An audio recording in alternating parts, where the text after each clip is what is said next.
मिलकर रहने की सीख। घने और सुंदर जंगल में 4 खास मित्र रहते थे। चतुर बंदर मधु, समझदार हिरनी गौरी, मेहनती खरगोश चीकू और सतर्क तोता मीतू। चारों अलग अलग स्वभाव के थे, लेकिन एक दूसरे का साथ कभी नहीं छोड़ते थे। जंगल के बीचों बीच एक बड़ा आम का पेड़ था। उस पेड़ के आम पूरे जंगल में सबसे मीठे माने जाते थे।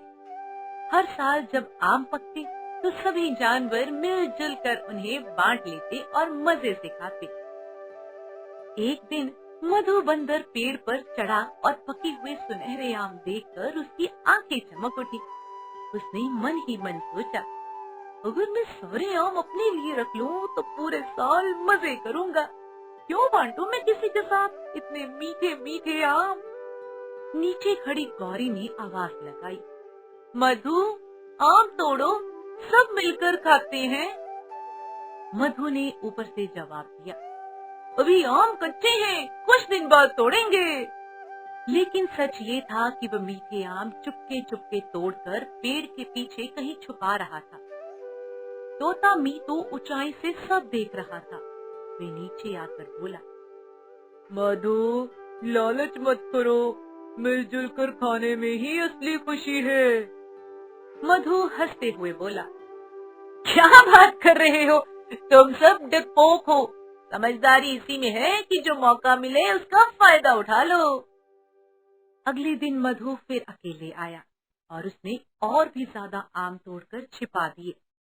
लेकिन उसने ध्यान नहीं दिया कि जहाँ वह आम छिपा रहा था वहाँ चींटियों का एक बड़ा बिल था।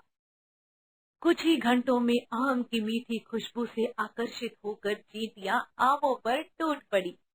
जब मधु खाने के लिए आया तो उसने देखा कि सारे आमों पर चींटियां लगी हुई हैं। वे घबराकर उछलने लगा। अरे, ये क्या हो गया? चींटियों ने भी उसे काट दिया और वह दर्द से चिल्लाता हुआ पेड़ से कूद पड़ा। उसी समय चीकू, खरगोश और गौरी वहां पहुंचे। गौरी ने चिंता से पूछा, क्या हुआ मधु? मधु पहले तो झूठ बोलने ही वाला था, पर फिर उसे अपनी गलती याद आई। तो वे शर्मिंदा होकर बोला, मैंने लालच में आकर सारे आम छुपा दिए थे। सोचा था अकेले मैं खाऊंगा, पर सब खराब हो गए और मुझे चोट भी आई है। मीतू पेड़ के नीचे उतरा और शांत स्वर में बोला, जंगल का नियम है, जो प्रकृति देती है उसे मिलजुल कर बांटना चाहिए। लालच कभी किसी का भला नहीं करता। मधु की आंखों में पश्चाताप के आंसू थे। मैंने दोस्ती और भरोसे की कद्र नहीं की, मुझे माफ कर दो दोस्तों। चीकू मुस्कुराया, गलती मान लेना ही सबसे बड़ी समझदारी है। गौरी ने भी कहा, अभी तो फिर भी कुछ आम बचे हैं, चलो सब मिलकर बांट लेंगे। इस बार मधु ने खुद अपने हाथों से आम तोड़े और बराबर बराबर सबको दिए। उसने महसूस किया कि दोस्तों के साथ बांटकर खाने में जो स्वाद है वे अकेले खाने में कभी नहीं हो सकता।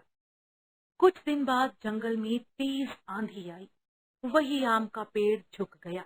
मधु ने तुरंत सबको बुलाया, अगर हम मिलकर सहारा दें तो ये पेड़ बच सकता है।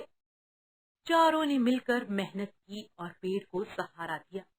उनकी एकता से पेड़ बच गया। उस दिन मधु ने कहा, आज समझ आया कि असली ताकत चालाकी में नहीं बल्कि साथ और ईमानदारी में है। चारों दोस्त फिर से हंसी खुशी रहने लगे। अब मधु पहले जैसा लालची नहीं रहा। वे हर काम सोच समझ कर करता और दोस्तों की सलाह जरूर मानता। इस कहानी से हमें ये नैतिक शिक्षा मिलती है कि स्वार्थ से संबंध टूट सकते हैं और सहयोग से संबंध और मजबूत होते हैं। सच्ची खुशी बांटने और साथ निभाने में है। कैसी लगी आपको ये कहानी? कमेंट में बताइएगा जरूर। पसंद आए तो लाइक करना, शेयर करना और हाँ, सब्सक्राइब करना ना भूलना।